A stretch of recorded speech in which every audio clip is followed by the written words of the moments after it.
Okay, so Timothy, thank you for joining me for this chat. Lots of exciting topics ahead of us, and we're already like jumping right into it before I could even hit the record button. So yeah, we were talking about how can we bridge the gap between, the best thoughts, the best questions, the best frameworks that philosophy has delivered, and the best scientific practices, and really bring those to bear fruit.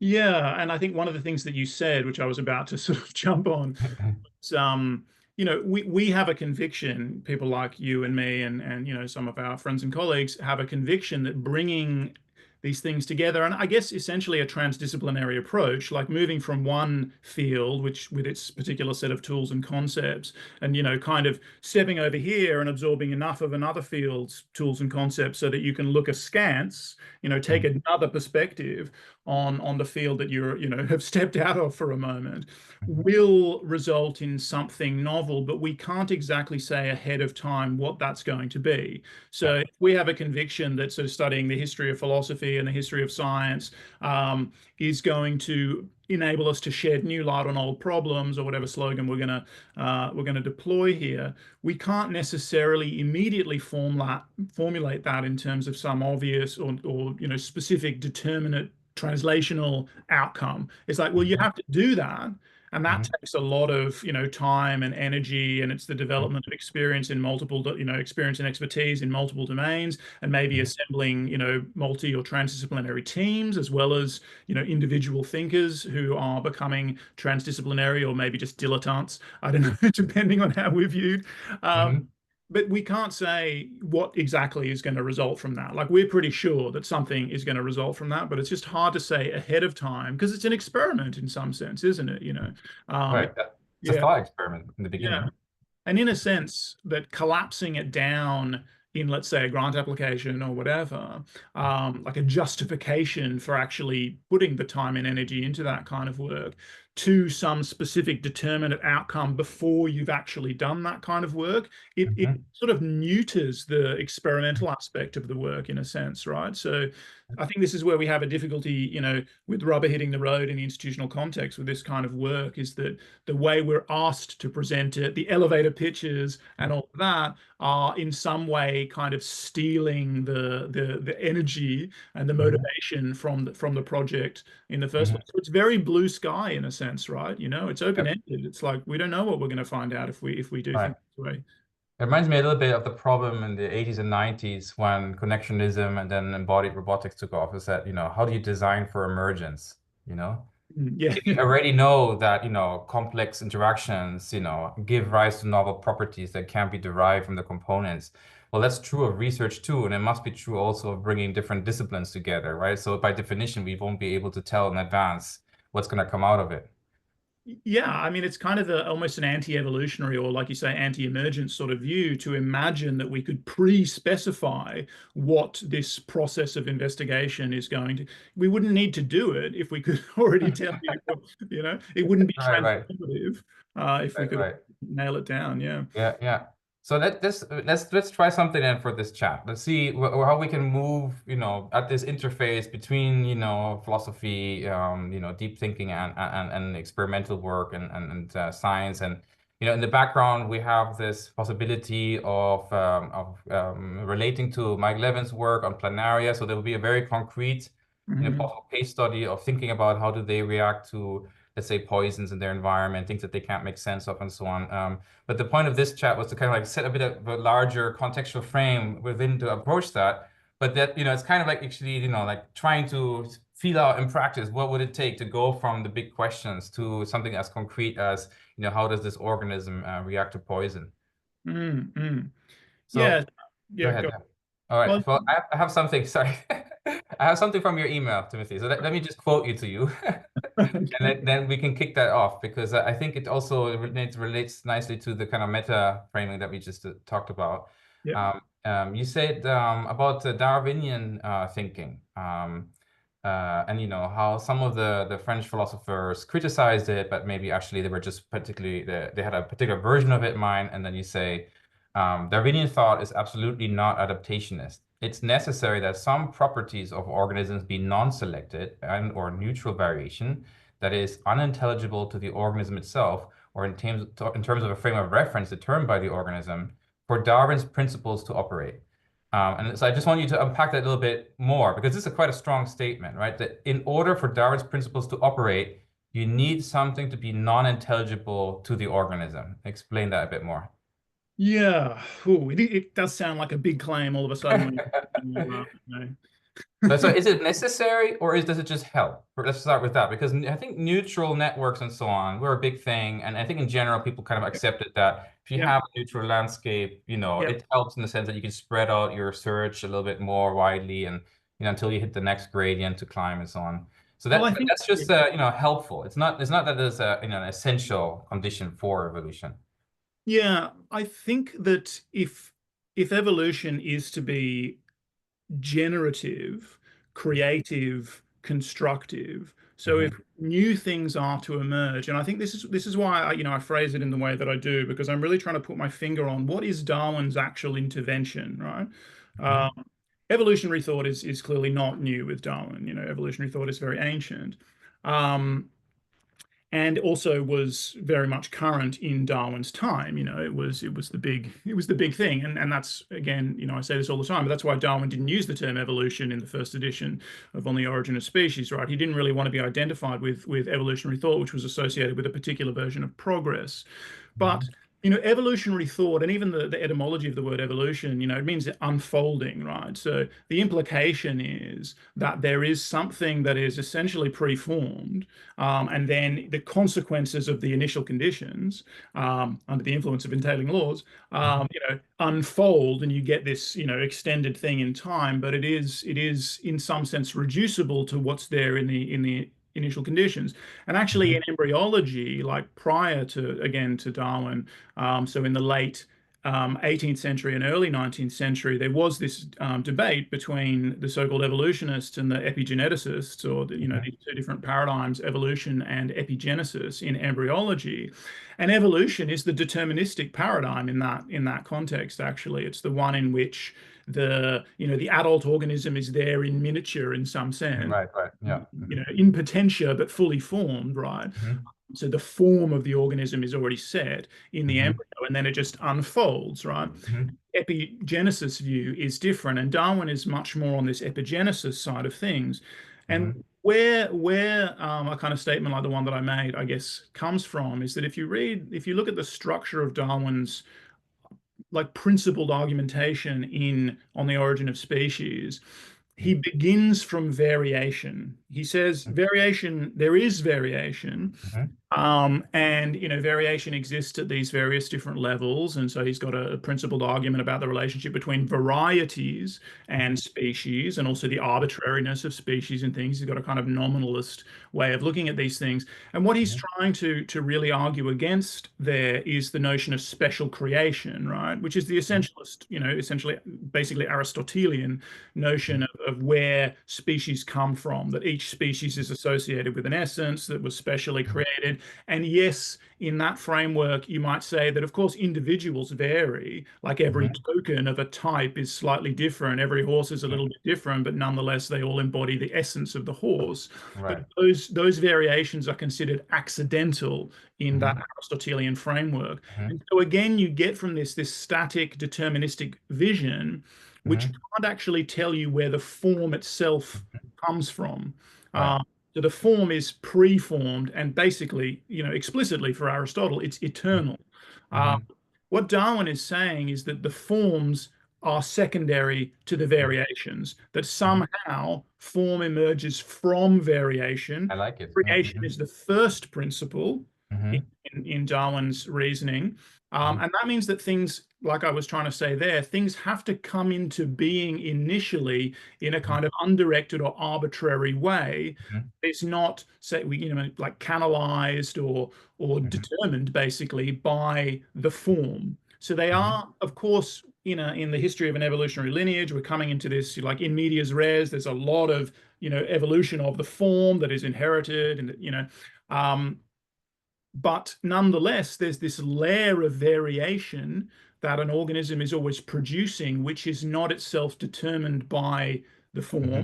Hmm. and thus opens up the possibility for continual exploration of like the space of possible forms around that inherited form. And so, we can get much more concrete about this and talk about, mutation, obviously, stochastic gene Exactly. expression, all that kind of stuff.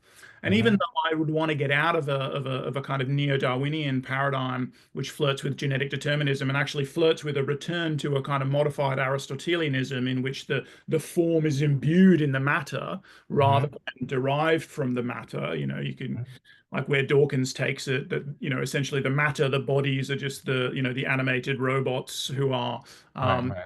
propagating the forms. We don't want to go there. But Dawkins does say quite nicely that natural selection is basically the principle of the non-random selection of random variation, right? Right. And he gets something about the essence of Darwin's thought there, which is again that random is a buzzword. Not everybody likes that word. Arbitrary, undirected, unintelligible. You know, Right. Yeah. we can start to move into different spaces by using different words, and that might help us to inflect our thoughts about these sorts of things. But that variation that comes into being kind of has to be undirected in relation to, not necessarily like in violation of the laws of physics or whatever, but in relation to the heritable form of the organism. It has to be unconstrained by that. And in fact, when we look at biological systems, we see a lot of that. So any kind of spontaneous activity, but obvious examples again, a mutation and stochastic gene expression, but it could be spontaneous behavior, it could be spontaneous brain activity, those are the kinds of things that I'm referring to, right? Great. Yeah. So let me just go back to an anecdote which relates to what you said about this tension between this the form and but then being open to change that comes from the outside and so on. And this so when I was a PhD student, Enaction was really big, and there was lots of summer schools for students, and so the Technological University of Compiègne was very big in this. You had Charles Linné's group over there, who's working on perceptual crossing and the phenomenology of technology. Bernard Stiegler was there. John Stewart, one of the collaborators of Francisco Varela, who worked with him on trying to apply autopoiesis to the immune system. And so we had to write an essay as students, and the essay that I wrote was about autopoiesis and enclosure.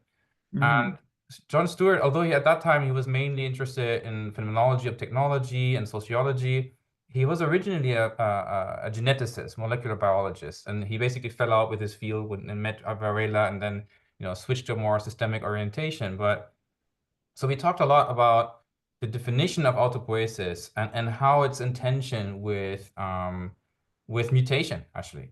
So think of autopoiesis as a network of processes that produce themselves and thereby distinguish themselves, self-distinguish themselves by creating the boundary, and the process creates the products which are actually constituents of the process and all of this. But what about the genotype and all of this, right? So it's weird because DNA and so on is kind of like an inert crystal-like molecule, right? It's not constantly actively produced by the system and doesn't constantly feed back into the reaction. So in that sense, it's almost something that's external to autopoiesis. It's not part of this classic definition. And that was already a little bit weird. But then still, even if we try to find some argument of why it's still part of the organism, because this was supposed to be a definitional criterion for the living, and it would be very strange if DNA suddenly sits outside of that. So let's assume we can find a way of linking it back into that definition. Then we face another problem, which is that, this goes back to also earlier work by Maturana, which is structural determinism. So according to that view, anything that happens to the organism is not determined by the external factor, but is determined by the internal state of the organism and its organization. All right, so it can be triggering something change, but exactly how it changed will be up to the organism.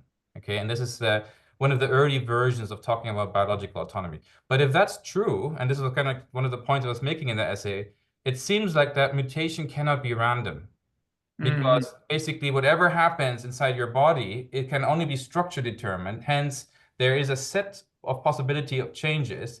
And you can be triggered that one of these changes becomes actualized, but what gets actualized and how will be actually up to the organism. And that would then suggest that all of evolution suddenly falls under this kind of a deterministic framework where it's actually the organisms in a way, selecting their path, and we lose this notion of the non-intelligible change. And it was a tension for me for then, and I think now I would say, well, that's because that's one of the reasons maybe why I moved away a little bit from that, and now I'm talking about eruptions, and it's a slightly different way of looking at things. But what do you think about this tension in autopoietic theory? Well, I have a lot of tensions. This is really fascinating. Okay. I have a lot of tensions with autopoietic theory that actually come out of chemical ecology as well, Okay. because I think that, organisms are not really operationally closed. They Hmm. are, constitutively open to the, insertion of exogenous operators into Hmm. their own physiological economy in ways that they act in ways that are essentially isomorphic or almost indistinguishable from the organism's own endogenous operators, but Hmm. with different intentions. As again, we Hmm. talked about this via email, right? Hmm. So organisms cannot prevent themselves from, although there are many ways that they try to, there's toxin Hmm. resistance, there's all kinds of stuff, but Hmm. from being reorganized by other organisms, and not just in Hmm. a kind of Merleau-Pontian structural coupling way, right? Um, but in a very explicit and molecular way in which another organism inserts an operator into a target organism Right, right. and reorganizes it. And I'm like, this is actually such a ubiquitous thing in life. Like this is very, very, very, very common. And in microbial life, incredibly common in Hmm. marine ecosystems, like many, many invertebrates that go through a metamorphic life cycle in which they have to shift from a pelagic larval stage to a benthic or sessile adult stage Hmm. going through metamorphosis. They can only do that if they get access to exogenous metabolites. And then, of Hmm. course, all of the fun, parasitism examples but endosymbiosis, all of this stuff, needs to be thought through in terms of the way in which one lineage targets and reorganizes another. And again, it can be mutualist, but it can Hmm. be parasitic and it can be Hmm. predatory and whatever. So there's all of that, like, Hmm. which already for me, there are a lot of tensions there with autopoiesis. Hmm. I think, I think one thing that gets missed a little bit in the way that the tension between the genome and autopoiesis was being discussed there is Hmm. that there is also an additional stochastic layer, or maybe even layers in a sense, between the genome and the phenotype. The genome doesn't actually determine the phenotype either, right? Hmm. So, in one sense, you can talk about a kind of one-to-many relationship here, which you could call like a reverse coarse graining in a certain sense, one set of Hmm. microstates to Hmm. many macrostates in a basic phenotypic plasticity sense, right? So Hmm. one genotype can give rise to many different phenotypes under the influence of environmental pressures during development. So you would Hmm. call that experience-dependent plasticity if you were Hmm. speaking about neuroscience, but it's a generic, developmental um, principle. Hmm. You could also talk about it as stress, if you were in a kind of mental health framework and you would be talking about stress diathesis, like, one's propensity for some sort of disorder in this framework is not determined by the genome, but there is a Hmm. stress layer, which is Hmm. development, which influences whether a particular Hmm. phenotype is elicited or solicited. Um, Hmm. so there's all of that. But so there's stochastic gene expression, there's stochastic movement of molecules and imprecise canalization of Hmm. molecules. There's all this molecular noise in organisms. Hmm.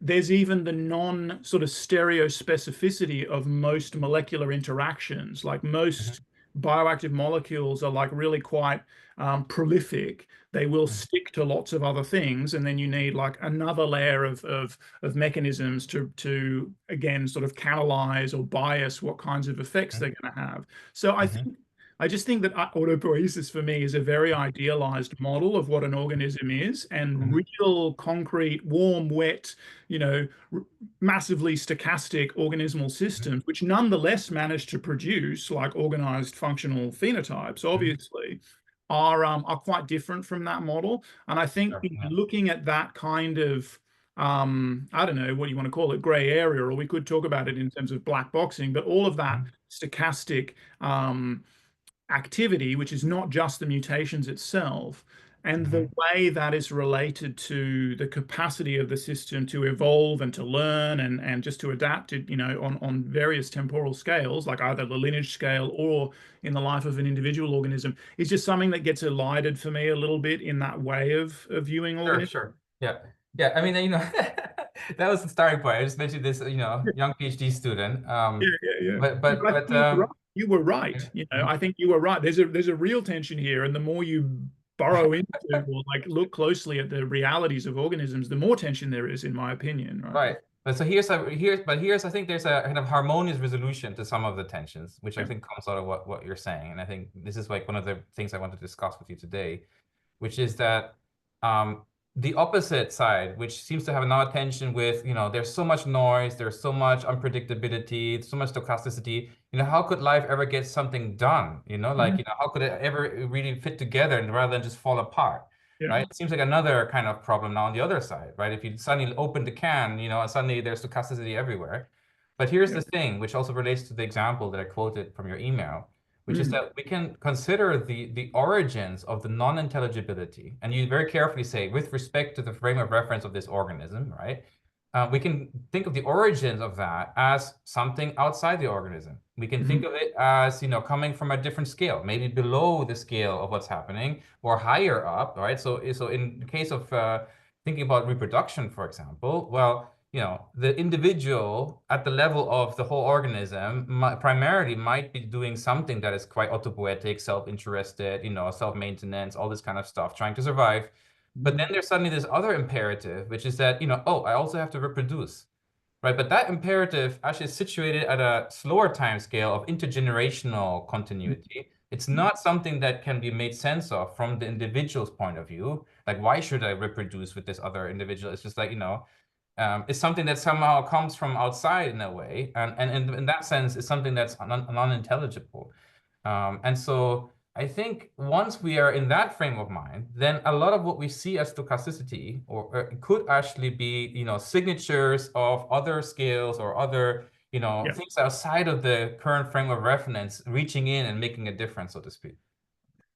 No, I think that that's exactly right, and I think that the separation of timescales, but the sort of hierarchical or like stratified structure of organisms, is an absolutely crucial intervention here. I do still think we want to resist, which is not necessarily where you're going, but just to plant a flag, Hmm. um, an approach which ends up reducing all of that stochasticity to ignorance or to Hmm. subjective um, Hmm. probabilities. And that is actually in many ways, and I think, I was getting something about this when you were talking about Maturana and the sort of structural determinism that can Hmm. emerge from that. And I mean, to me, that also, I remember you talking about Ross Ashby in your active inference interview, but to me, that's very redolent of the kind of Ashby Right. type Yeah. view of like it's a kind of absolute autonomy, which is hard to square with the realities of biological evolution. Um, Hmm. I think in the history of the development of the kind of formal tools that we've Hmm. used to think about, that have essentially shaped our thought forms, when we're thinking about things like stochasticity and probabilistic processes like statistical mechanics, all of this sort of stuff, there Hmm. is this fundamental assumption that the architects of probability theory from like Pascal, but like more explicitly Bernoulli and Laplace and stuff, they always actually buried there's always a tacit determinism, which is a fixed state space. So you Hmm. always start with a fixed state space, and then Hmm. you can essentially reason over like pathways through that state space or Hmm. distributions within that state space. Hmm. But in some sense, and I was getting this from what you were saying about Maturana, but there it's on the side of the organism, but it's like the organism has this fully modeled state space of possibilities, and it's choosing from Hmm. from amongst them. Um, Hmm. and in a sort of more globally Laplacian view, Hmm. um, all of our probabilistic reasoning is just reducible to our ignorance. And so Mm-hmm. while I think that there's a really important role for this notion of unintelligibility, and it's a Mm-hmm. kind of stratification of causal influences in a certain sense, Mm-hmm. because there is, of course, a description of the stochastic behavior of molecules in Brownian motions that's very consistent with determinism, right? Um, but at the same time, from the frame of reference of the organism, there's an unintelligibility there. Again, that might fit with the deterministic gloss. But what we want to say is that the phenotype that then emerges from the kind of confrontation of the history of organization of the organism, this layer of stochastic variation that it can selectively draw from, we want to Mm-hmm. say that the phenotype that emerges from that is underdetermined, Right. like is genuinely novel in some way, Right. Yeah. because in fact it's selectively amplifying some subset of that stochastic variation, right? Yeah. But in a motivated way, right? With there's Mm-hmm. some reason for this, and this would bring us back to Darwin. Mm-hmm. And I know this is one of your desiderata, and again, I listened to like the first 15 minutes of your active inference, Mm-hmm. just the first 15 minutes, all I had time for, interview this morning, and you talked about your dissatisfaction with the dynamical systems account. Right. Right. State And determinism. Yeah. yeah, well, exactly. It's exactly kind of what I'm trying to talk about here is Right. that whole deterministic Laplacian framework of kind of initial conditions and entailing laws is really baked into Mm-hmm. it there. Right.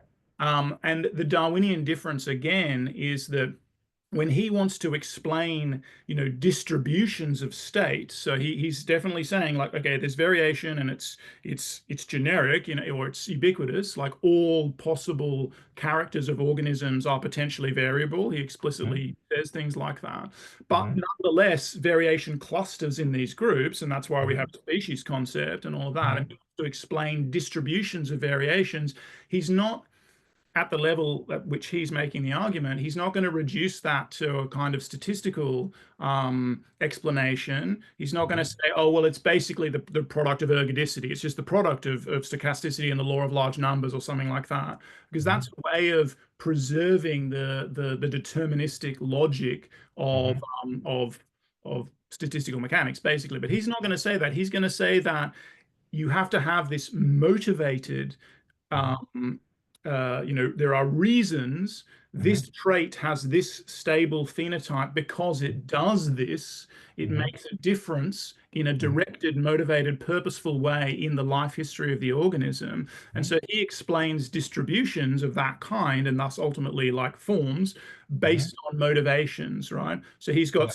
stochasticity or like stochasticity or just variation as his fundamental principle, but his next principle is selection. And Mm-hmm. selection is bringing in, there are reasons for, this thing works better than that thing, et cetera, et cetera. So it's Right. kind of intrinsically, but at a very sort of almost vague, but principle or diagrammatic level, getting us straight out of that, Mm-hmm. paradigm in which there is a fixed deterministic state space Right. Right. and distributions reduced to pure stochasticity or ergodicity or whatever. Right, right. Yeah. I mean, for sure. I think it's good that you're clarifying that because I think the usual interpretation is when we talk about non-intelligibility or uncertainty is that it's observer relative, right? Yeah. And it's purely epistemic in a way. And it could be different, but we just don't know. Appealing to ignorance like you did. It's a little bit like, maybe the debate between Heisenberg and Bohr in the beginning. Like, what should we make of this uncertainty that nature is like presenting us with? Is it just, because we're not good enough in our theories or in our measurement, or is it something that, is intrinsic to nature itself, and that's just the way it shows up to us? I mean, like, and there's nothing we can do about that, even, in principle. And so I think what you just said about making a difference, I really like that phrase. I use it a lot, and it's like, instead of saying causality because it brings in all kinds of other issues, making a difference is kind of like a very nice, intuitive way of talking about things. So for me, it has to be intrinsic. This non-intelligibility, this uncertainty. It has to make a difference in its own right, even if even if we don't know about it, if nobody knows about it, it still makes a difference as out of the frame of reference to some extent, right? As non-computable, as non-deterministic, as not state determined. And there are different ways of putting this, but it's this breakdown, and this is Ashby's term, but it's this breakdown of the inertia, or the state determinism, that actually does real work in the system. And I think trying to it looks random to us when we see it in the context in which we measure it. But if we zoom out, then maybe at some other level, we'll find that there's a correlation with other things that are happening. And putting the causal error between these two will not be easy, because, again, if we just apply another state determinism here and say this always entails this, we didn't gain anything. We just kind of collapsed all the levels down. So there's a kind of weird black box maybe in between that actually allows us to separate scales and things like that. But this is important, that we have to change our mindset that this stochasticity, at least some of it, not all of it, but some of it is actually intrinsic and does real work in the organism. That's like one of the changes in perspective that I want to bring about. Yeah, and I think that corresponds, not that we necessarily want to leap into sort of wild, speculative ontological territory necessarily, and it's worth, again, going back to Darwin, I think, who doesn't do that, right? Very clearly, Darwin has very humble, aspirations. He's interested in a particular layer of reality, let's say, and explaining patterns that he's very familiar with at that layer. But in a sense, where all this goes perhaps is to the kinds of ontologies that are essentially saying difference comes first, right? So the real deep philosophical target becomes basically preformationism, becomes any view of reality which would say that at the beginning, at the origins, or eternally, right, traditionally, so in various Platonisms and Aristotelian derivations from Plato and all of that, there are these what I call unexplained explainers. There are these operators like the forms and the demiurge in Plato's Timaeus, which are eternal operators, which again are exactly the same as the predetermined fixed state space, right? They're saying this is the range of possibility. It's there at the beginning, and then there might be some sort of quasi-stochastic process that's navigating that, but these are the eternal constraints, right?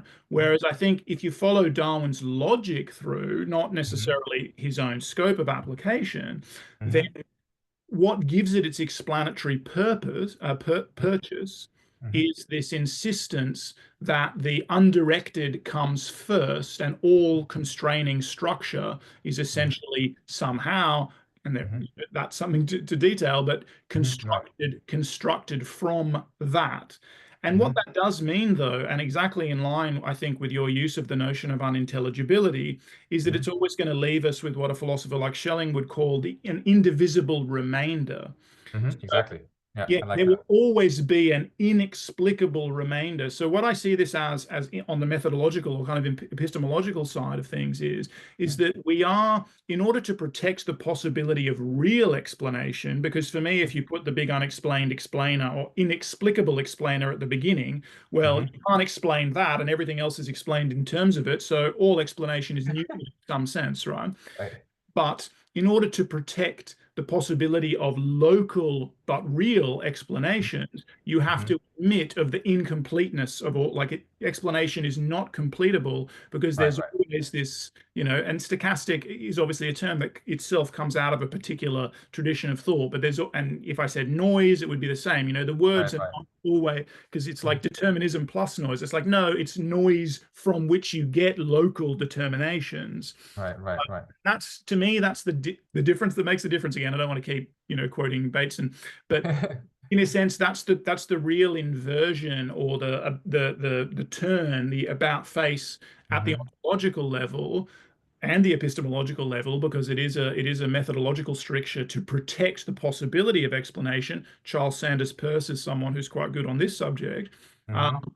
And that's kind of the fun, like if we make a fundamental posit, which we have to say something in order to start reasoning, basically, we're making that as impoverished as possible. It has as little baggage as possible, because what we're trying to say is that what comes first is the inexplicable, and then Mhm. it's this principle, selection, etc., that emerges out of that. I know this is really vague and hand wavy right now. We can drill down on that, especially as we study concrete systems, like the way in which stochastic gene expression contributes to the origins of novel traits at the Mhm. molecular level. So we're Right, always going right. to have to come back to a concrete system. This is our Yeah. connection of like translational or concrete empirical science with the speculative philosophy.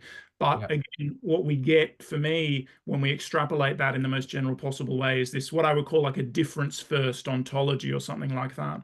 I like it. Yeah. So let me just add something to that, and then maybe we can try to steer again back to maybe Planaria just a little bit to kind of like, but just talking about ontology of where I see this going, just Yeah, to see what you think about this. So, yeah, just thinking first principles a little bit, and difference first ontology. I yeah, like it.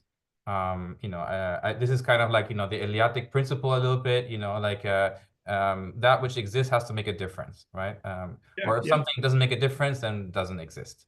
Sure, So, sure. so our basic ontology of reality, in a way, is things that make a difference somehow. Yeah. Okay. Um, and so that's nice, but I think that difference making already requires somehow difference being there. There has to be some split, some variation in order for something, some interaction to make a difference. Mhm. And so this Eleatic principle, in a way, already, gets us to another principle, which says that, maybe difference comes first, or variability or variation comes first, along with what Darwin says in his particular case study. And that's a little bit interesting from Leibniz's point of view. Now he has the principle of the identity of the indiscernibles. Yeah. And I wonder whether we could come up with some version of that talks about intelligibility instead, and brings it a different ontological twist to that. So something like um, the identity of the intelligibles. So as long as everything is intelligible, you're in one ontological domain. You're in one region of being, to go with Mhm. Husserl on this. And that means that if you find something that's unpredictable and within that context, it's probably just you. It's subjective, or you didn't measure things properly. Yeah. But if you are finding something that resists, it's this residual, and you can't get rid of it no matter how you try. And specifically, if it's something that falls out of something that is like domain specific in a way, so suddenly you have a spontaneous emission event, with an electron jumping that just makes no sense in terms of a Newtonian deterministic framework. You're Mhm. basically present with something that suggests that a difference was made at a different level, and you got to diversify your ontology at that point. You Um, need you need yeah, a new frame, right? exactly. Yeah. So there is a way, and maybe we don't need to go there now, but to, in principle, connect this to the frame problem in cognitive science. I think that's another. But Mhm. oh, Yeah, sorry. yeah, no, yeah. So exactly. So within one frame, you have it all intelligibles, right? So that's right. Yeah. And that kind of means that nothing really creative can happen there. No surprises and things like that.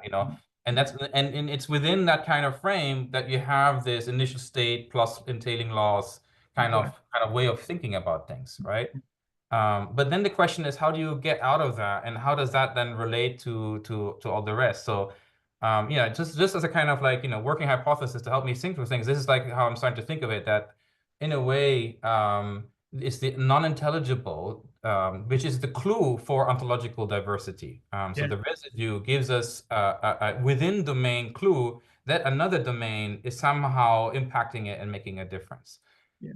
Um, and that's pretty radical in the sense that, probably the most popular way of thinking about nature, the scientific world image, is that it's an ontology of one, and that it's actually all the same. And now it Mhm. seems like, going down this route of making sense of how come the way the life works and how it's embedded within like all this multi-scale stuff and so on.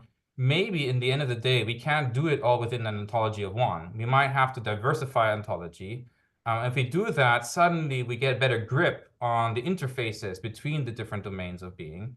And that's why I introduced this notion of eruption and absorption, talk about Mhm.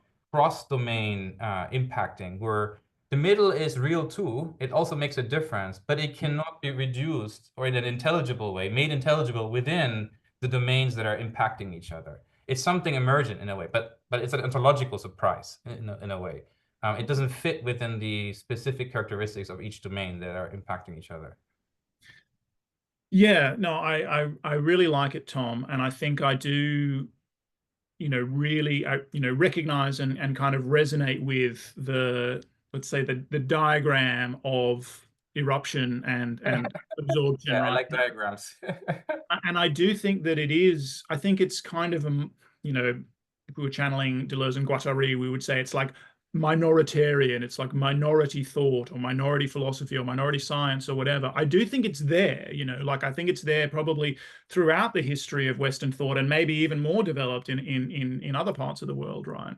But it's kind of always getting shut down in a certain sense by Mhm, the thought that begins with the posit of the forms or the mhm, of the one world, essentially, right? mhm, The one, like, and not forgetting why Plato develops the principle of the one to essentially make sure everything is enveloped, everything hangs together, because he initially has these quasi-independent operators of the mhm, cora, the demiurge, and the forms, and mhm, in the that's in the Timaeus, and in another dialogue, the Parmenides.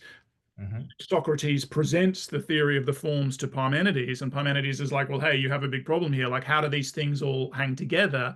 And Socrates is like, oh, well, there's a one, like the whole thing is this one thing, right? mhm, And I think there's a lot of obviously really important thought in all of that. mhm, I'm not trying to dustbin, Plato, but I think it needs to be inflected a little bit differently. And so I love what you were saying about Leibniz, but just to stay in this sort of mhm, philosophy ontology territory for a minute, and even in the kind of Platonic scheme, um, mhm, I mean, you mentioned the Eleatic principle, so like being is power, mhm, and that's definitely nice. And then we can think about someone like Lucretius a little bit later, like the development of atomism, and mhm, Lucretius says things like. What is it like a capacity for use is engendered by existence or something like that, like a capacity to be put to use is mhm, predicated on something existing, and the implication is that it comes into existence and mhm, then cannot, like, it comes into existence in a sort of arbitrary way, and then mhm, it can be put to use. Of course, you could mhm, find some parallels with a kind of existentialist mhm. existence preceding essence. Right, thrown into the world. Yeah, Mhm, thrown it. Yeah, exactly. There. But I like, again, to trace this back to the Cora in Plato. This is this kind of like, chaotic substrate.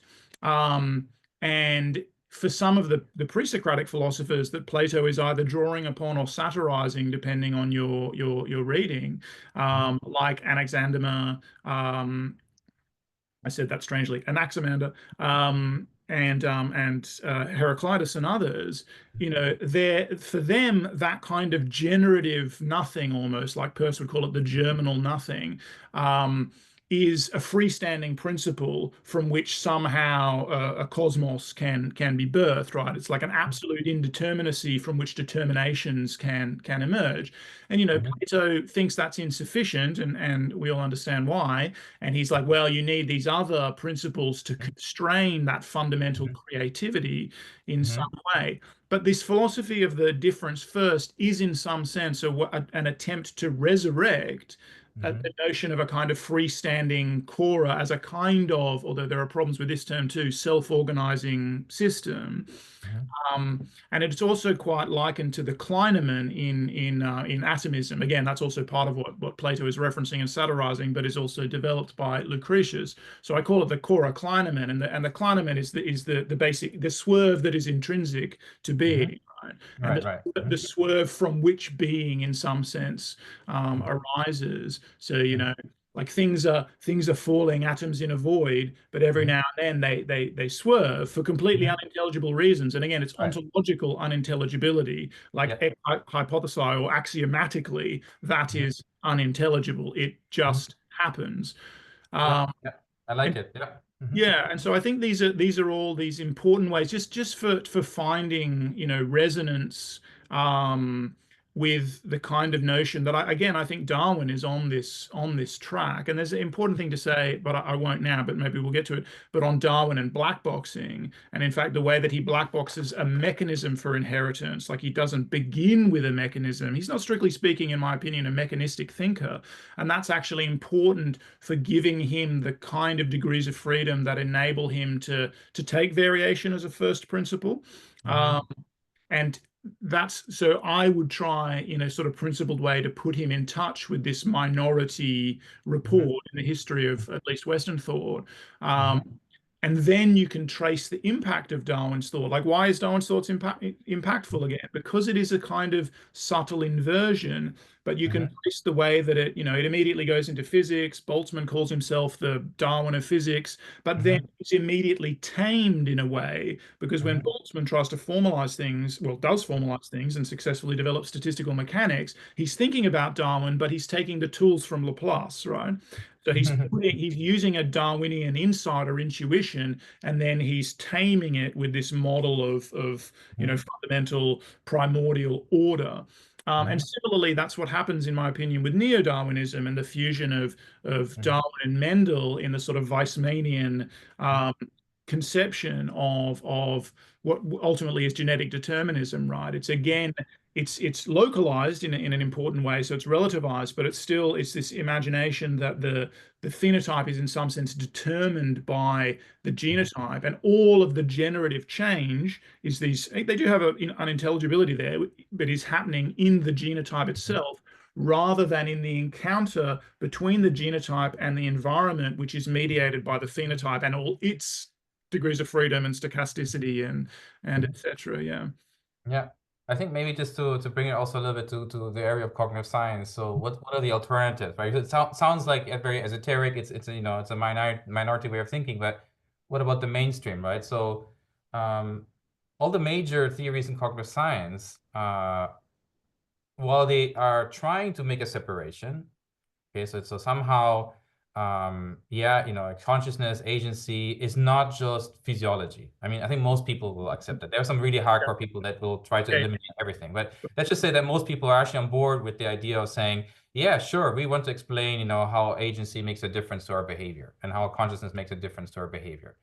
Um, and so it's not just, electrical potential, let's say. There must be something else, right? But what are the standard potential? What are the options on the table? You can talk about supervenience theory, let's say.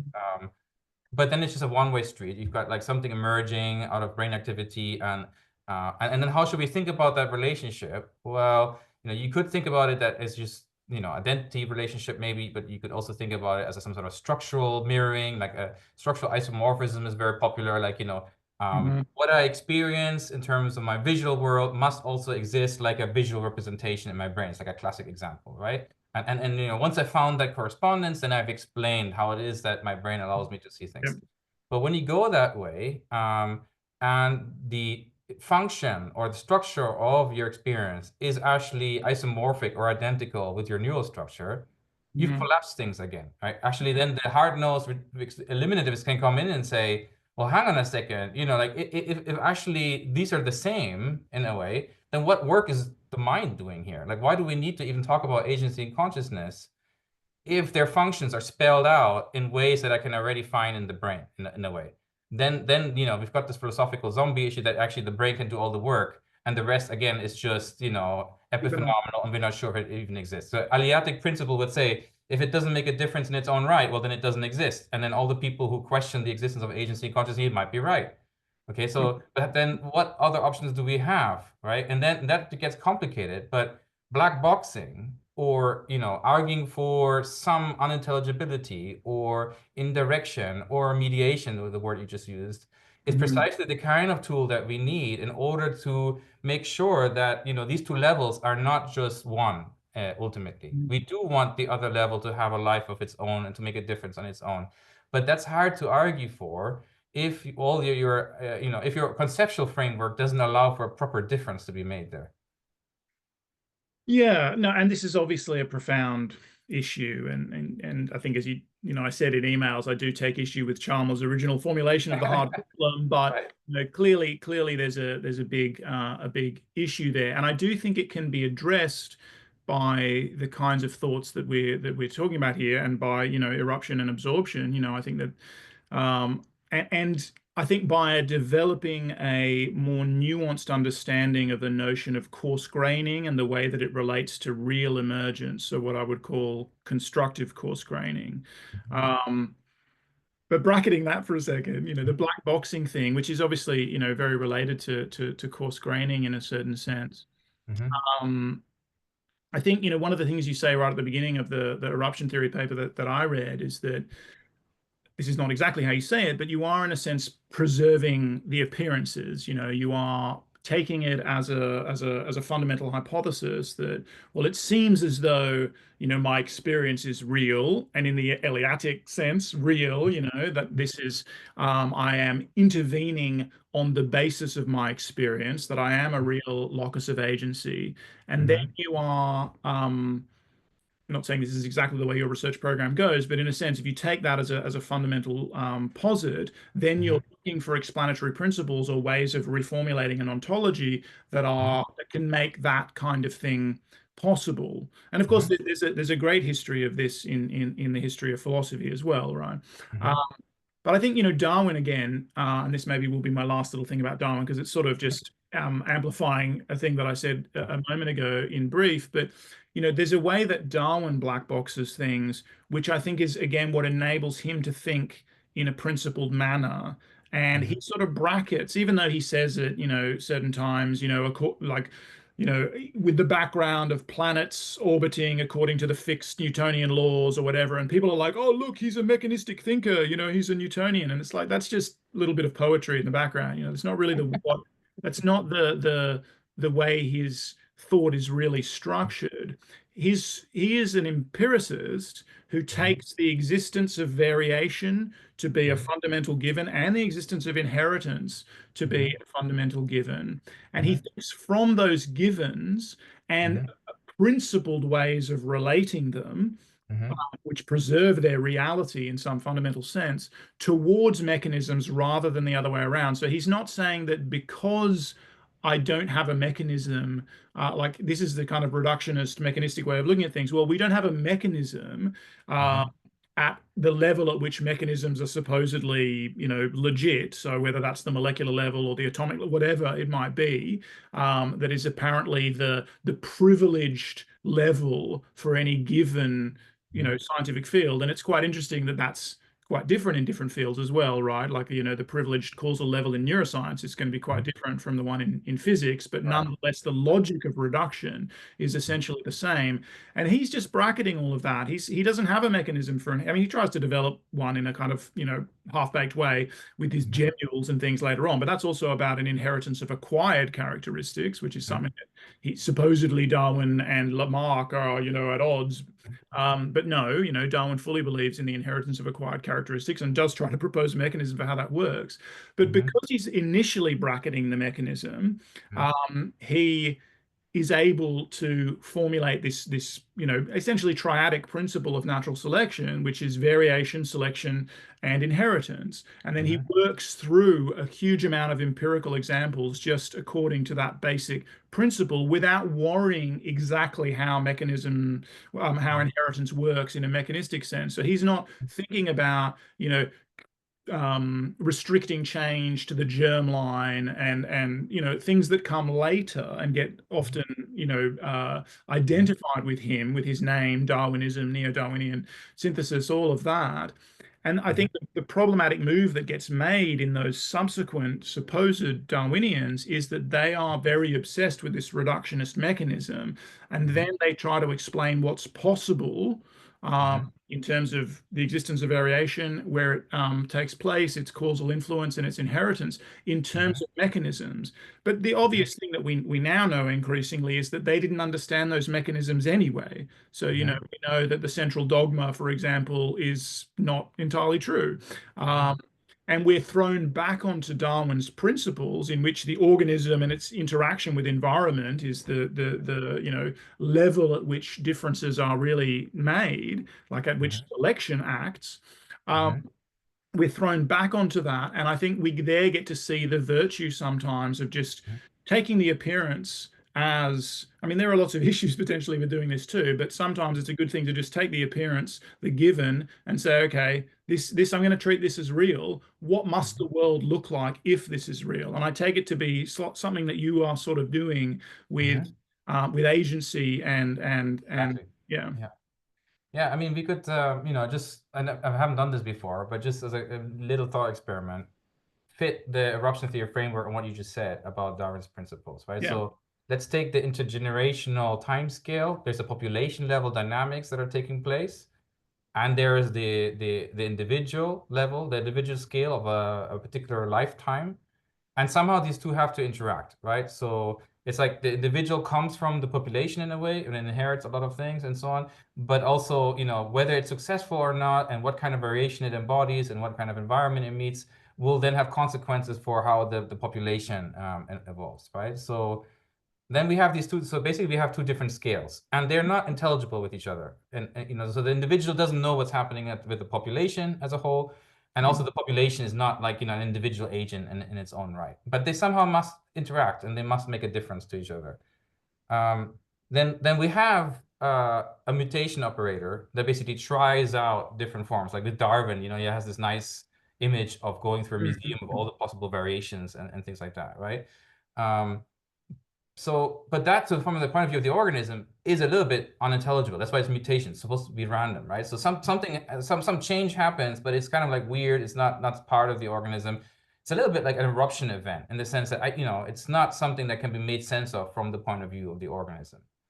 Um, and then you also have a context in which this happens. And this context will then, determine how the organism will respond to these events, how it will change things, how like, the development will unfold and so on. So there's actually a lot of intelligence already, there to receive this, unintelligible event and make something with it. Um, and that's also important, also for eruption theory. So I talk about self-optimization there. I bring a lot of body cognition ideas there, self-organization. You're being pulled by affordances in the environment, and there's all this kind of rich territory of distributed intelligence that basically is already there receiving this non-intelligible event, which in that case comes from agency rather than the population level. But just building Mhm. this metaphor. But one key principle to make all of that work is memory. So you need to have some way of relating, all the changes that you're undergoing. And let's say in the agency case, um, you're exploring different parts of your space of possibilities, and every time you learn something about the problems you're facing and how to coordinate them, if you have a little bit of associative memory in the background, like some kind of like heavy learning rule, it will basically mean that you're gonna start, building up a general idea of the space possibilities, and that means you can start getting anticipatory responses. You can get robustness. You can get, robustness against errors. You can complete uncertainties into new directions and things like that. And it feels like, that inheritance, of course, also is important, in the evolutionary setting. So that's why this framework is interesting to me, because it's not just, even though I start with taking agency and consciousness as real, it seems like the principles that apply in order to make it work become operators that allow us to think more generally about how different scales hang together. And the fact that you've got these core principles of Darwin, they're not so far removed from the ones that I think of within the organism, which is interesting. Yes, I think that they are not removed at all in some sense. Like that, because the principles are sufficiently abstract, and this is a virtue. You could say this vague if you want, but that's a virtue in a sense, that this diagram, which I'm Mhm. calling the Darwinian diagram, but really you can look to Charles Sanders Peirce to develop this diagrammatic way of reasoning with this. And then you can go all the way to like 1970 and Richard Lewontin, and he has the same, triadic diagram of Darwinian principles. So Mhm. variation, selection, inheritance, basically. Because that's sufficiently vague, you can then start to see that all over the place. You can look at the kind of principled isomorphy between that and a variational principle of the kind that, Norbert Wiener was famous for developing in the history of cybernetics. But you could then look at the way that the free energy principle has been kind of, there's been a principle, there's a so-called variational synthesis of natural selection and the free energy principle showing that at some level of abstraction, these are essentially the same kind of principle. And obviously the free energy principle is supposed to be this scale-free principle of organization. There are issues there which we can bracket. We don't need to get into a conversation about the FEP right now, but the basic diagram is sufficiently vague, that it can be applied at lots of different levels. And so the developmental process is going to be a version of the evolutionary process on a different time scale. And because it's happening in a single generation, there are obviously going to be different mechanisms of, say, inheritance involved, or indeed variation, because now the variation that's relevant to development is not the stochastic or random or whatever mutation at the level of the genome. It's not necessarily duplication of genes, point mutations, blah, blah, blah. It's rather stochastic gene expression.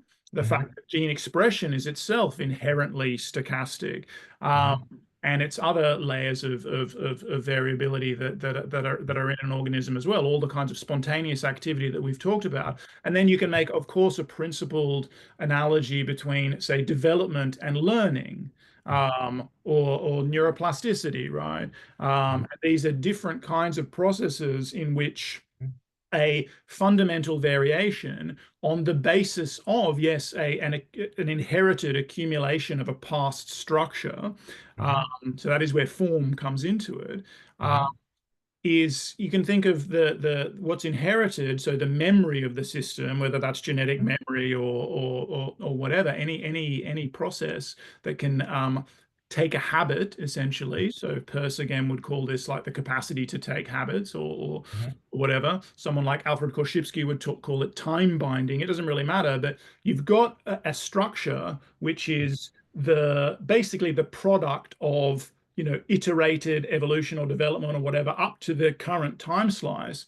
And then you've got all of this shimmering, buzzing, haloing, variation that is kind of always spreading out from that structure and creating a set of degrees of freedom for what the next state of the system is going to be, and on and on and on. And more plastic systems, more evolvable systems in a generational sense, but more plastic systems or more adaptable systems in like a generic sense, seem to be those that can accumulate more of the variation without perturbing the baseline functional structure.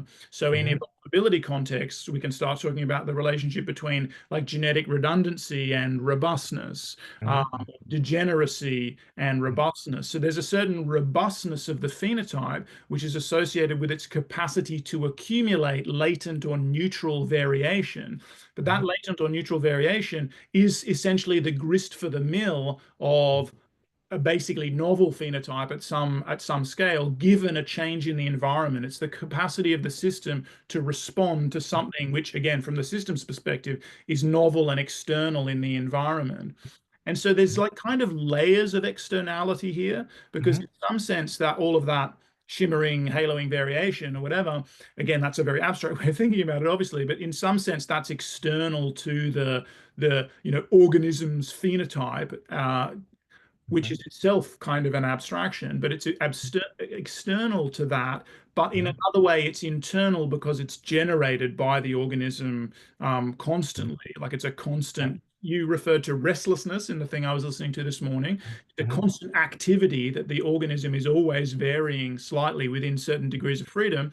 And then that internal variation, or that internal externality or whatever, that internal excess. So someone like Gilbert Simondon would say that an organism is more than a unity, or a kind of, he would say a metastable or metastable system is more than a unity. And it's that fact that it's actually kind of in conflict with itself. It's a problematic, it's tense in this way.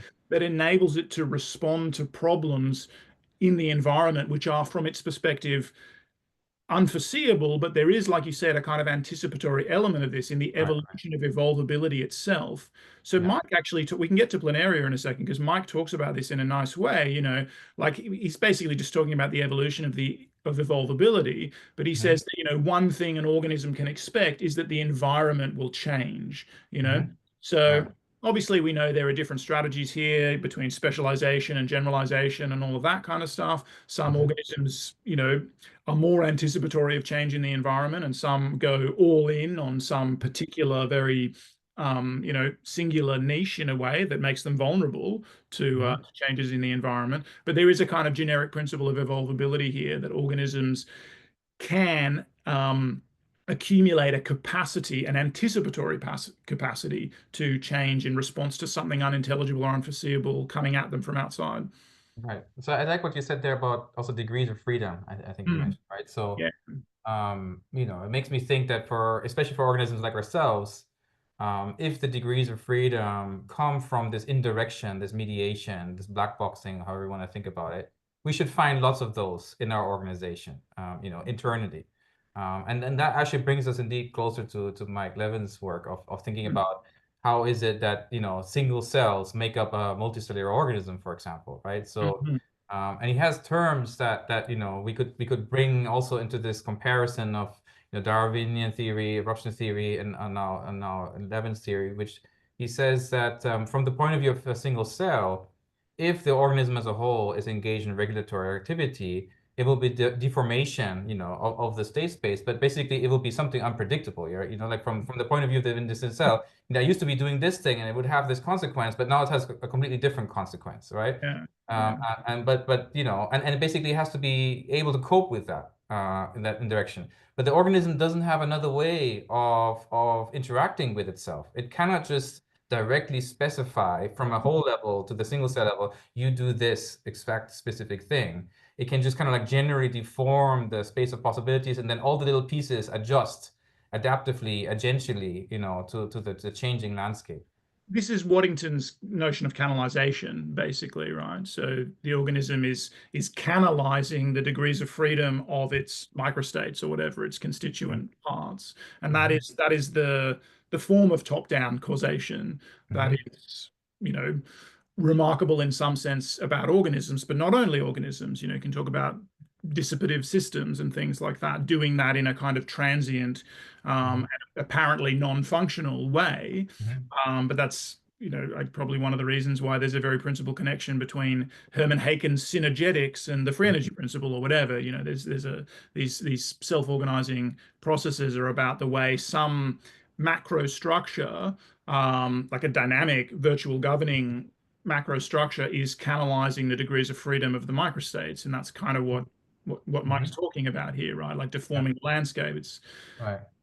Yeah, so one question I have on that for him, maybe for that future conversation, is whether we can think of those as eruptions or not. So if we have deformations of the energy landscape and we're measuring something in the organism, and it might be that certain genes are expressing this much, you got this much proteins being produced, and suddenly there's a burst of activity, or suddenly it switches off and something else gets expressed, and we weren't prepared for it in a sense, right? We were measuring all this stuff, a high, resolution throughput, and then suddenly there's still some, our prediction error goes up for a moment. We couldn't anticipate that. Those are probably moments of system regulation, that yeah. so in that way, that's eruption at the cellular level, that they're undergoing changes that were non-derivable from historical measurements.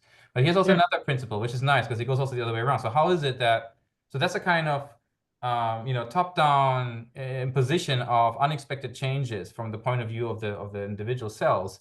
But Mm, how do they create the whole? And this is about we mentioned this a couple of times. Like also need to have the constraints. You have to somehow bring things back together again.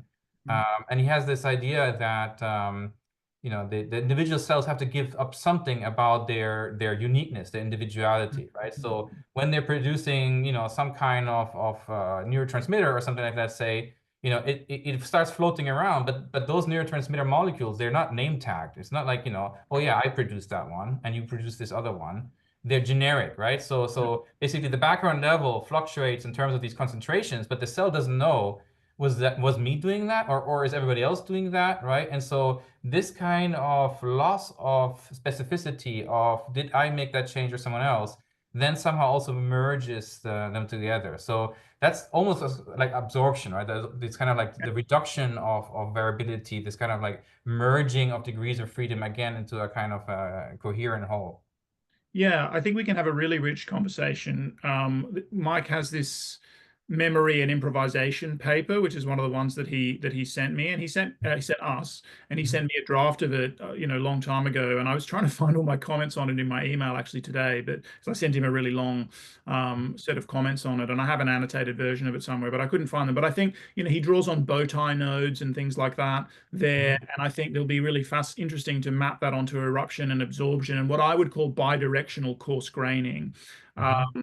But one of the things about the cells, and again, we'll use an example from Mike, which I think is really beautiful. But the cells, they're giving up a certain degree of kind of autonomy or whatever by Mhm. becoming part of a collective. But when you take them out of that collective at a certain point, they Mhm. recover degrees of freedom, but in a kind of stochastic way, and they do something that is unprecedented in their history. And so this is obviously in their evolutionary history. So this is obviously like the Xenobot or Mhm. Anthrobot example, but there is Mhm. the canalization or the top-down deformation of the state space, the constraints that are imposed on the cell when it's part of this cellular collective are Mhm. constraining them, but they are constraining an intrinsic stochasticity or variability, but they're not Mhm. extinguishing it. So when you take it out of that context, okay, it's a different kind of cell. It's not going to revert to some like, free living single-celled ancestor because it's Mhm. been Yeah, I like it. Yeah. part of a Mhm. multicellular organismal lineage for, you know, hundreds of millions of years, billions of years, whatever. Um, but then you take it out of that set of top-down or collective constraint function, and it's got these degrees of freedom that are liberated in a sense, right? Because it's always producing difference. Right, And right. now that difference can find a new way of reorganizing, essentially, Nice. Yeah. forming it at cellular collective again, because I think xenobots are kind of cellular collectives as well, but on a Mhm. different scale, and it is Mhm. unprecedented. But we don't think we have to invoke anything pre-formed here. Mhm. What we invoke is the fact that there's this variational element to all Mhm. living systems, which is then Mhm. being constrained in organizational contexts. So Mhm. in collectives of various different kinds, it needn't be an organism per se. I mean, it could Mhm. be a biofilm, but it could Mhm. just be an ecological context, or it could be a bunch of people talking to each other, Mhm. mediated by the constraint of language, right? That we use language to canalize each other's spontaneous brain activity in some way, right? Um, Mhm. but yeah, taken out of the context of those constraints, now that spontaneity gets a little bit more of a free rein, and they do something completely novel and unpredictable. And Actually, again, to me, this is really, really good stuff. This is really, it's going to help me a lot because one of the important criteria I have for defining eruption absorption, and they're not so much yet in the published papers, but I think it's necessary to add it, is that, they're counterfactually defined. So, hmm eruption is something happening that normally would not have happened. Right? yeah, right, Operationalizing it, you can say we didn't derive it from past history, but I mean, like, formally defined, it's a counterfactual condition, right? yeah, But in absorption, it's also true that, there could have been degrees of freedom that could have been expressed, but they didn't get expressed. And yeah, so this yeah, is what really nice what you're saying right now, that if you take these cells out of the body, they suddenly start doing all this stuff, right? So we actually can see that, that there is a latent potentiality for them to actually act as individual agents in a way, which is not realized while they're part of the multicellular system. So it's a counterfactual absence of yeah. agency on their part. That's awesome. I like it. Yeah, well, and we can then relate this in a principled way to the disruptive pharmacology example, Yeah, right? I wanted to go there next. Okay, all right. Unpack it for us. Well, so I don't know if we want to initially go to Planaria. Let's speak about it more in an abstract sense, right? Mhm. So take any organized target, biological system, right? And because of the constraints, just as like we're talking about on a cellular collective, that are associated with a particular target functional phenotype, it's organized in a particular way. But again, there's all this intrinsic variation that is being canalized mhm, to varying degrees. Some systems have very low degrees, like even in an organism like you or me, right? Some systems have very low degrees of freedom. They need to do something very, very specific and quite simple in order to keep the organism alive. And then some systems, like maybe central nervous system, have a lot more degrees of freedom. There's a lot more things that can be done there, but still everything is organized and canalized to some degree.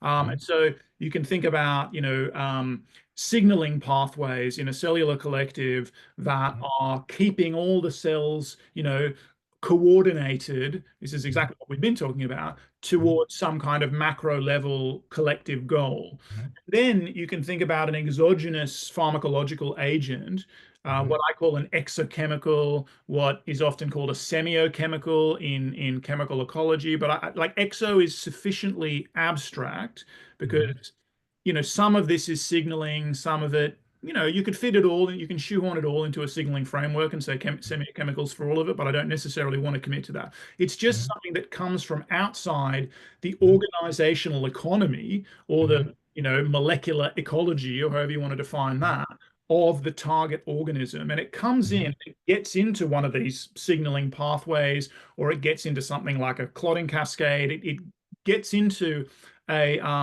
an assemblage, a relational context where molecules are supposed to, according to a target phenotype, a norm, basically a convention of that organism and the way that it maintains its organization, they're supposed to interact in a certain way, and it just interferes with that. So it mhm, blocks a receptor, or mhm, it activates an enzymatic cascade at some elevated rate, or mhm, there are all sorts of things these kind of things can do. And in mhm, doing that, it disrupts mhm, that target state. So it disrupts whatever, attractors, I call them attractor selectors, but that have been, selected and stabilized over the evolutionary history of that organism to create the functional phenotype. It mhm, disrupts them in some way. And so you can think about it kind of unzipping or unraveling them, right? mhm, Um, Actually, I like to go a little bit Deleuze-Guattarian here, and so the exochemical is a machinic operator that comes into the assemblage like a knife, right, with a set of cutting edges, right, and it just cuts it at points where it's mhm, not normally supposed to be cut and mhm. disorganizes it in some way.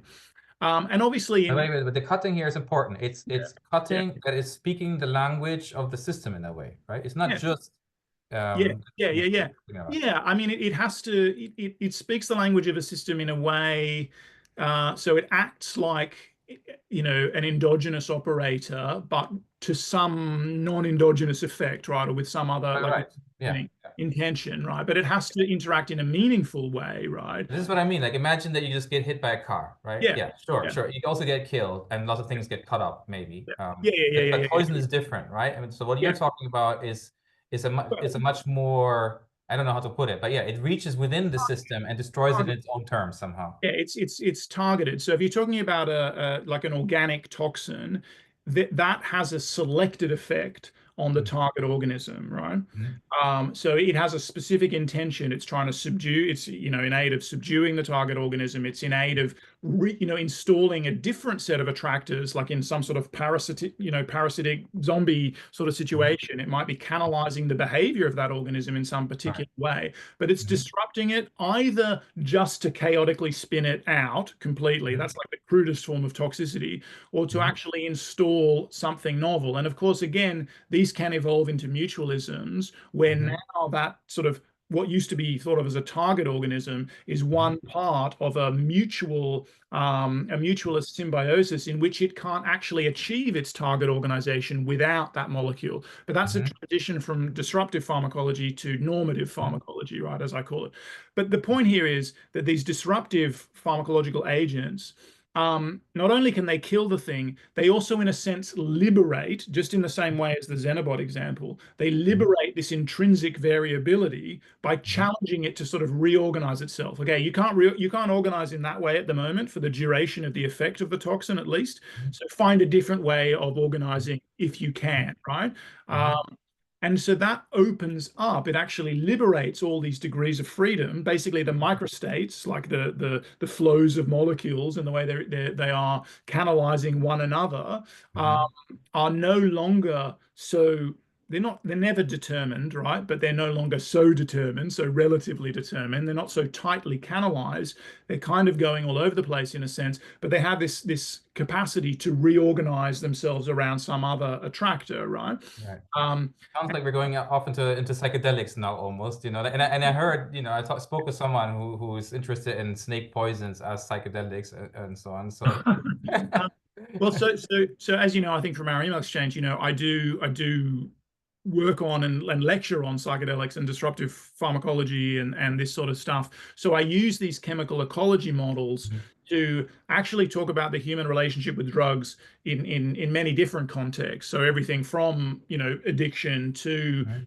therapies which are predominantly disruptive. And so when I say normative versus disruptive pharmacology, those are also paradigms in, say, like neuropharmacology. So Mhm. normative pharmacology there would be, generally associated with a kind of chronic administering of a medication that is supposed to install some novel target state, like a healthy Mhm. normal target state in a Mhm. system which is perceived to be pathologically dysregulated. So like, Mhm. an SSRI or whatever, it's the Prozac model in some sense, right?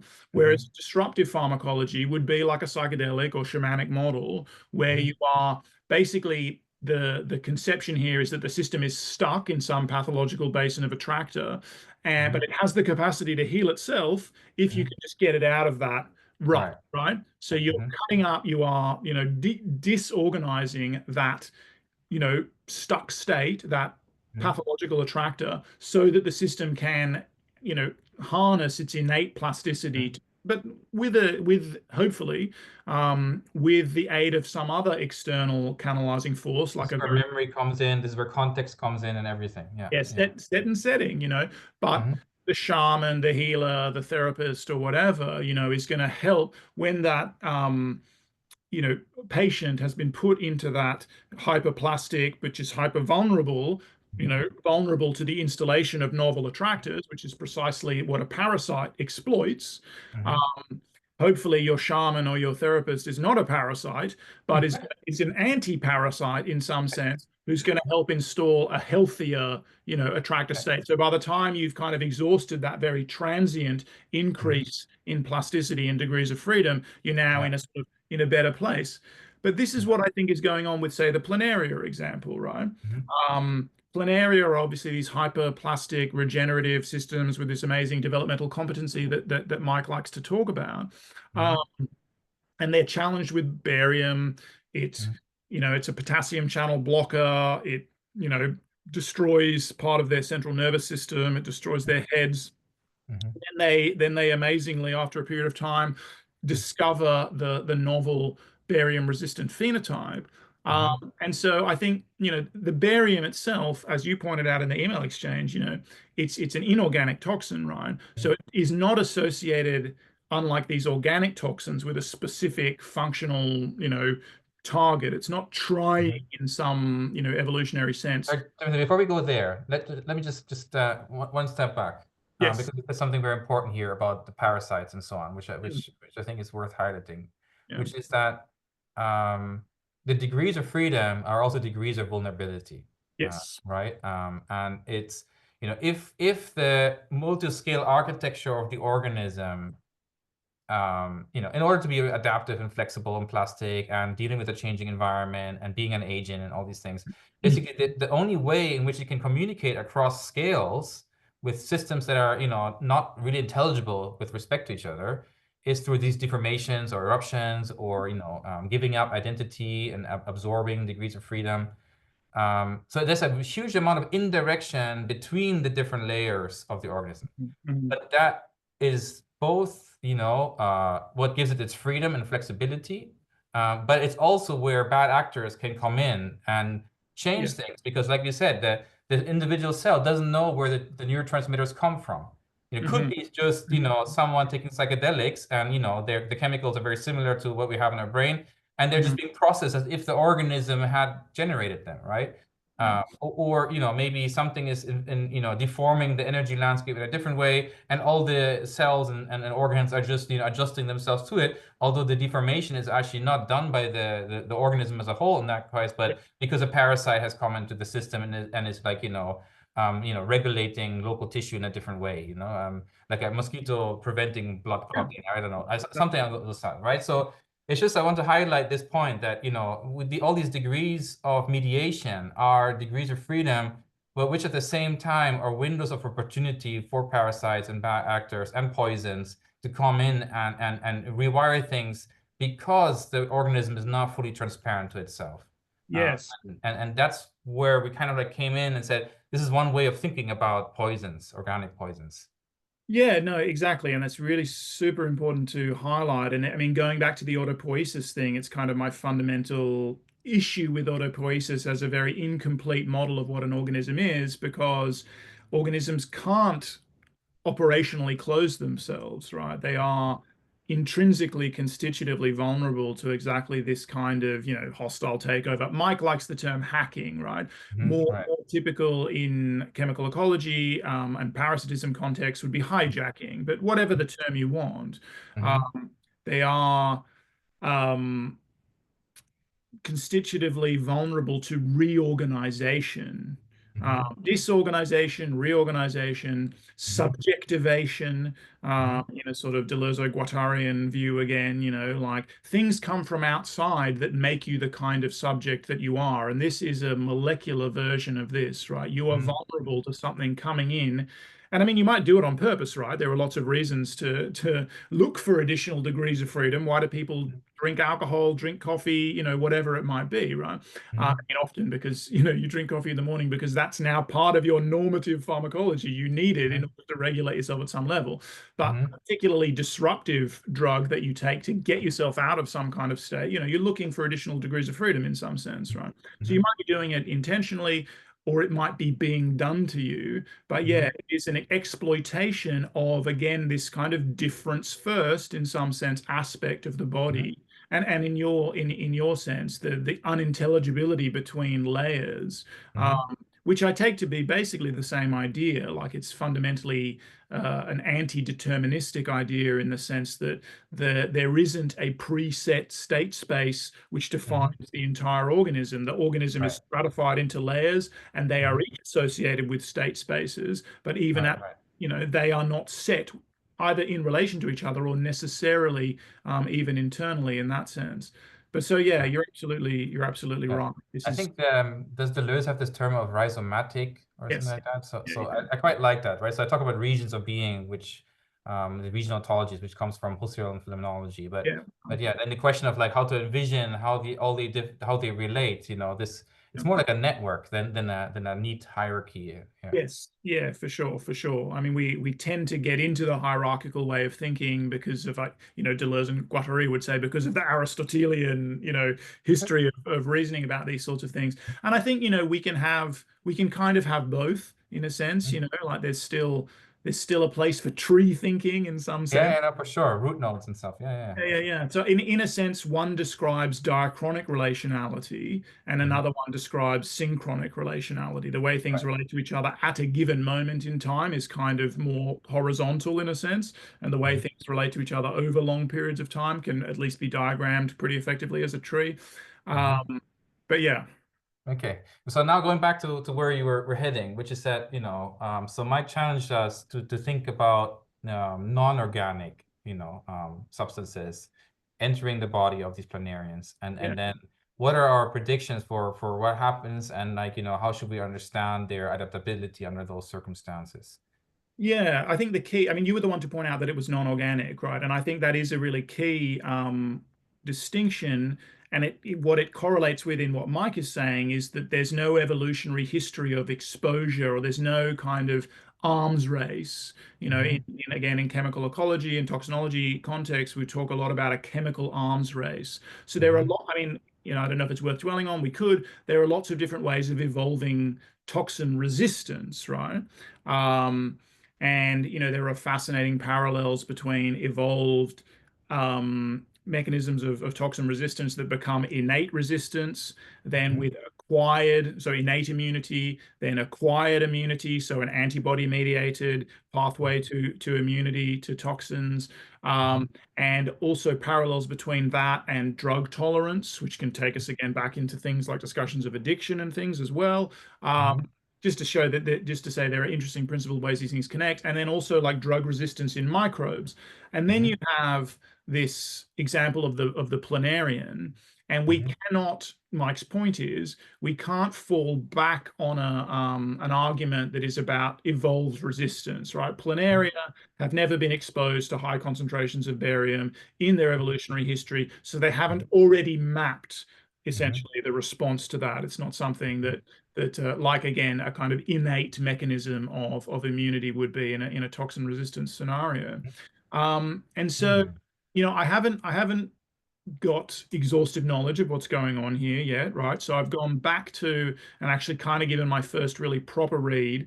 Mike and I have been talking about this for a while, but I'm looking at with a more fine-toothed comb at the data in the initial barium paper. I think it's 2018. I think it's Emmons something and all. It's Hmm. Myers barium paper in the file that he sent us. Okay. Um, and I have some questions about that, and I've asked Mike some of those, and he hasn't come back yet. Like for example, I think it's like 83% of planaria exposed to high percentages of barium lose their heads. Hmm.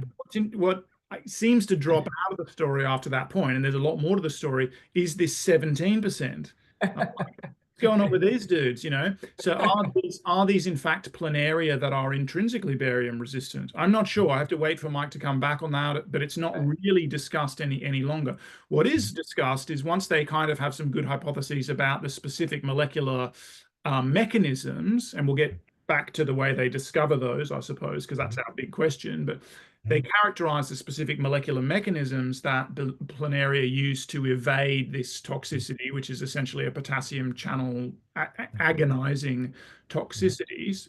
Um, and then they use other agonists, agonist drugs to block the pathways that planaria have kind of used to reroute their own signaling Oh my pathways goodness. Okay. around. Yeah, I mean it's fantastic work, right?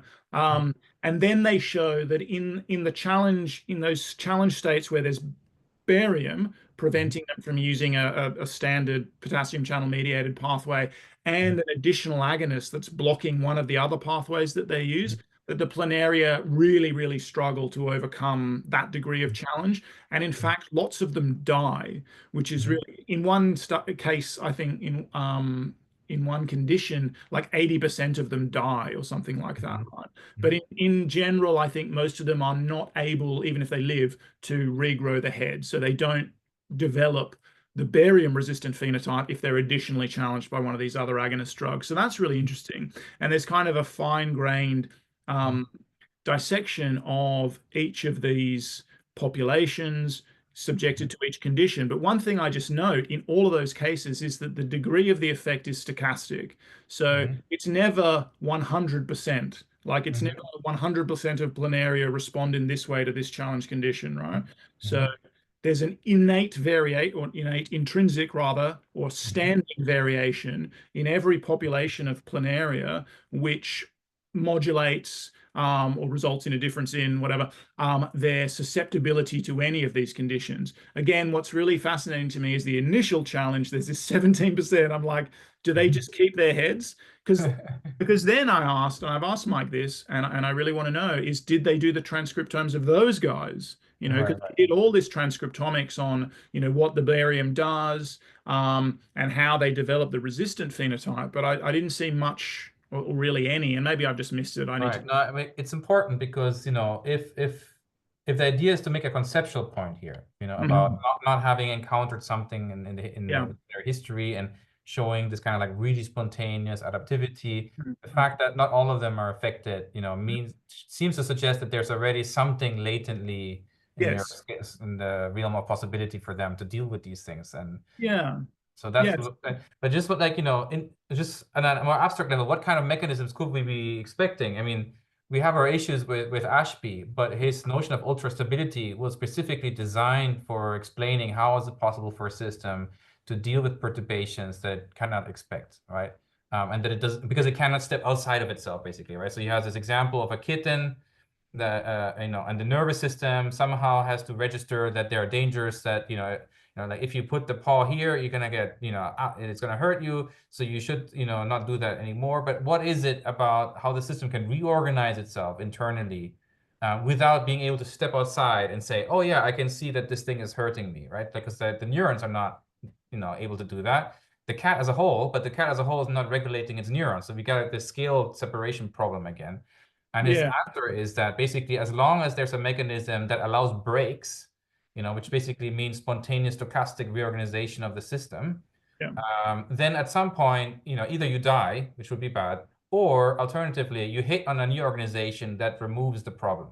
And Yeah. you don't even need to know what is the problem because it's a kind of blind search, right? As long as you're going along this random walk, well, if there is some guidance along this random walk, and if you're under time pressure, it'd be good not to do this all eternity until you find something, right?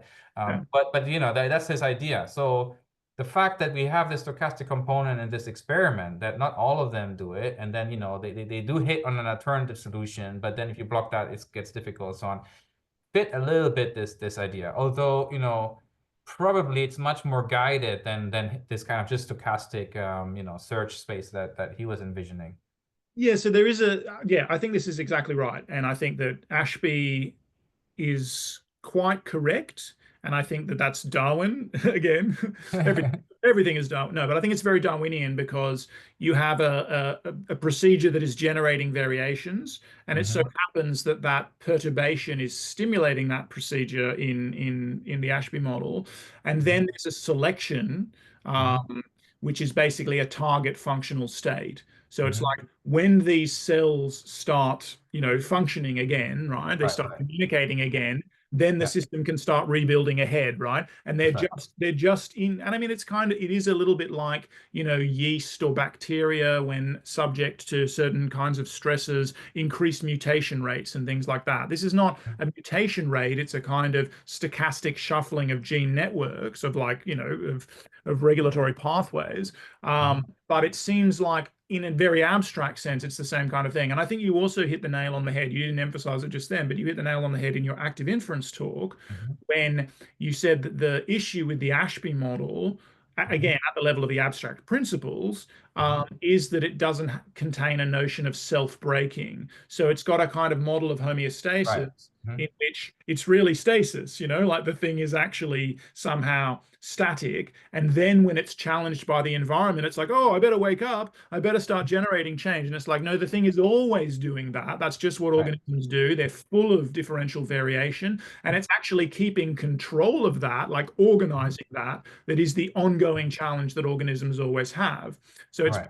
like we've been talking about this whole time, that intrinsic variability is both the source of the novel phenotype and Mhm. also the challenge that the organism is continually having to, and you use this phrase really nicely. There's a principle of self-breaking. The organism is kind of always irrepressibly breaking itself. And again, that would be manifest in its basic Darwinian view that variation comes first. But people Mhm. that I know, Mike has talked to. So is it Robert Brandon and Daniel McShay? But it's basically the neutral theory Mhm.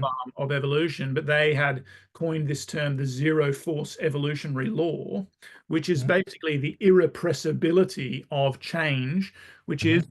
again a kind of first principle. And there are also some Mhm. interesting philosophers of science. I mean, I think in different ways, Simondon, Deleuze and Guattari, but also Peirce really tarries with this idea. Um, and Whitehead has it installed in his system as well, but there's a way that for me he neutralizes it or he kind of neuters it with his image of the primordial nature of God. Mhm. Don't need to get into that, but there's a primordial framing event in Whitehead's ontology, basically, which just kind of comes out of nowhere Mhm. and becomes this attractor or canalizing thing, which again, I don't think is entirely wrong. I just think, we do need a principled account of how that kind of thing happens.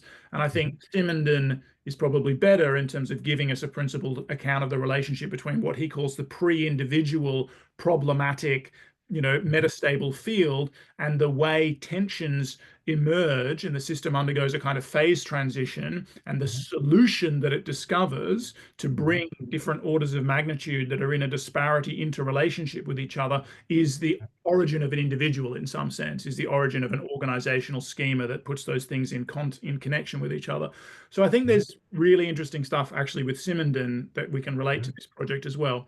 But yeah, I think the Ashby thing is basically right with Mike's model. And in a sense, they've got a mechanistic account of what's going on in terms of what is the solution, or what are the set of solutions that are discovered. And then there's a recent paper that I think just came out a couple of months ago, and I haven't read it yet. So this is going to, I shared it with you. And I think this will inform our subsequent conversation with Mike, but where they looked at different models, including a stochastic model, to see, what is the likely, process via which Planaria are discovering these novel solutions. And I think from the abstract anyway, I haven't read it yet, that they light on the stochastic model as a more successful interpretation. Great. I was hoping for that. Yeah. So I mean, this is a good place to wrap up things, because this feels like this conversation really needs Mike to kind of like join in and guide it in that direction. But highlighting self-breaking, thank you for reminding me of that. That's where this notion of eruption comes from. So eruption from Latin is kind of like bursting, breaking, and so it was trying to give that a specific term that it's the organism doing it to itself. But given that self-breaking is the state, the natural state, even without being perturbed by poisons and things like that. I wonder whether one way we can think about even forming some hypotheses is that this differentiated response to the poison, that some maybe even survive and some don't, might have to do with different levels of self-breaking capacity, or were the ones that survived maybe already at a more self-breaking in general, and for them they were able to kind of like just absorb that shock. I like that idea, because it's, if indeed they survive, let's just get Mike's clarification on exactly what happened with this mysterious 17%.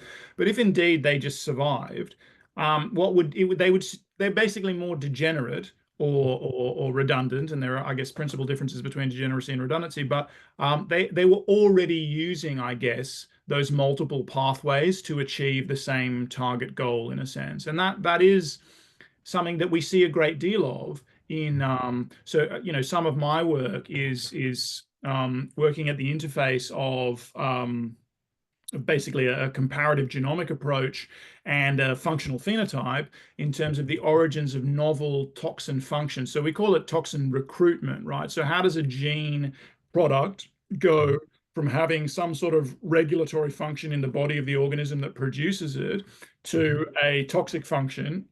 So how is it recruited to a toxin system so that it acquires this function in another body, in the body of the target organism? And there are a bunch of ways that happens. There are also tons of toxins for which we will just never know how it happened, because especially when you look at invertebrates and things, a lot of their toxins, especially all these small peptides that they have absolutely no known homology. So we do we've done really big comparative genomic studies on Hymenoptera recently, bees, ants, and wasps, and that's the most speciose clade of venomous organisms, and ultimately it's probably the most speciose clade of insects. I mean, beetles and Hymenoptera, but it's like huge. Hundreds of thousands of species probably, right? And they're ancestrally basically venomous. There's a really fascinating story there from how they evolved from plant host manipulation through to parasitism of plant-eating insects, that they kind of started stinging on the plants instead of stinging the plants, and blah blah blah, and yeah, that's a fascinating story. But so wait a minute, just to see if I understood you right. So some of the modern present poisons that they can inject, we don't know the evolutionary history of. Is that what you're saying? Yeah, we don't know, and we never. My hypothesis is that we will never know, because they just, and this is a general principle actually when it comes to reconstructing evolutionary histories. Things do, like origins, determinate specific origins recede over horizons, right? And more or less rapidly, depending on the nature of the origin and the dynamic, the mode and tempo of evolution of the lineage, and like the genetic lineage. and all of that. So, when we look back in time, eventually we're always inferring ancestral states, right? But in some cases, we just don't have the extant evidence. So I say like, reconstructing an evolutionary history is inferring ancestral states from extant evidence, right? And that includes fossils, obviously, but it's a lot of genomic stuff. Just sometimes it's just gone, like if it's not there. And could it be that this is actually like what we should be expecting? yes, I mean, like in a way, we almost talked about punctured equilibria at some point, I think, as well. But the idea is that, the idea of having an initial state and then entailing laws and then all change is prefigured is exactly the one that we want to reject, right? Yes. But trying to work backwards somehow seems to suggest that this is what we're positing, right? That we could work backwards to some initial state. But that's exactly the model that we were throwing out in a way. So yes, exactly. No, I think you're right. I think that's exactly a basic because of the indivisible remainder that we talked about. It is a basic prediction of proper Darwinian evolutionary thought at the very least that because it's not a basic prediction of like cosmology, which is supposedly an evolutionary science, but they have the so-called past hypothesis. Like we don't need to get into that, but they're still Laplacian in the mainstream there. So they expect that you can look at the cosmic microwave background and kind of read an evolutionary history off it. And these are systems that seem to be much less evolvable than organisms. So there might be reasons that works better than it's going to work for organismal systems. But yeah, I think this is a generic expectation. So where we can actually reconstruct evolutionary histories, because we still think that the present is contingent on the past. So we think that memory is a fundamental, an inheritance, it is a fundamental factor in constraining what is possible. And in fact, just to say nomically, I would say that possibility or potential rather is absolutely indeterminate in the absence of a history of past actualization. So possibilities are only like relatively determinate in relation to some actual state of affairs, which itself is the product of a history of evolution.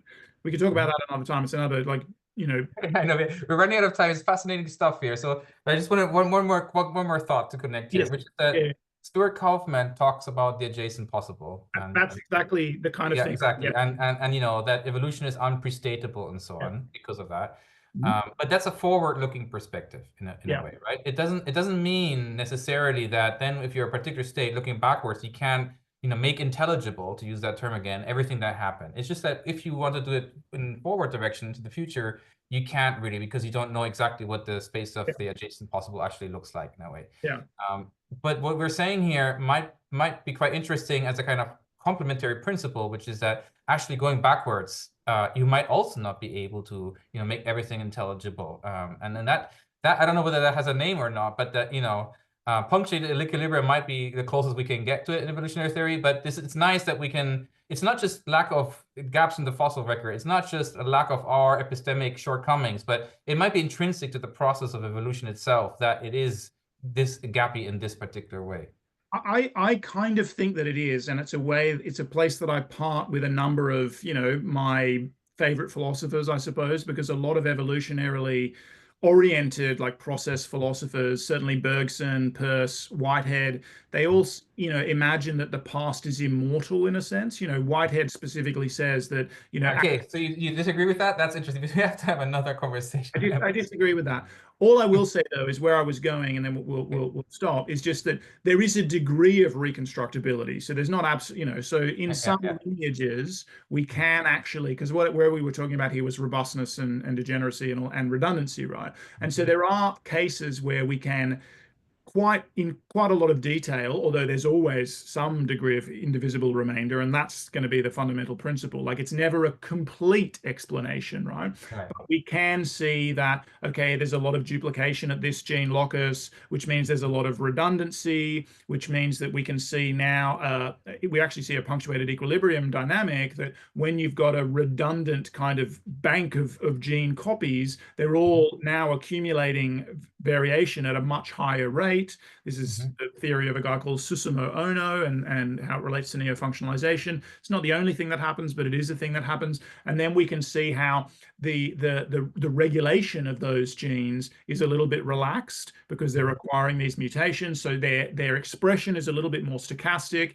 That can lead to them being expressed in, say, a salivary gland or something like that. And that's on the way to being put into the body of another organism. But there is, I mean, that's a very abbreviated way of saying it. All I'm saying is that redundancy or degeneracy is associated with evolvability, because when you have, one gene product holding down the fort, but you've got several other copies, the functional integrity of the phenotype is preserved by that one gene that is still particularly constrained. The other ones can vary more. And even though that's not what will be going on with the Planaria, that's not the kind of dynamic we're seeing here. Something similar in that if there are indeed 17% of individuals that didn't die, maybe they've already got a certain functional degeneracy of the phenotype. So they've already, developed those additional ways of achieving the same goal. So they become de facto.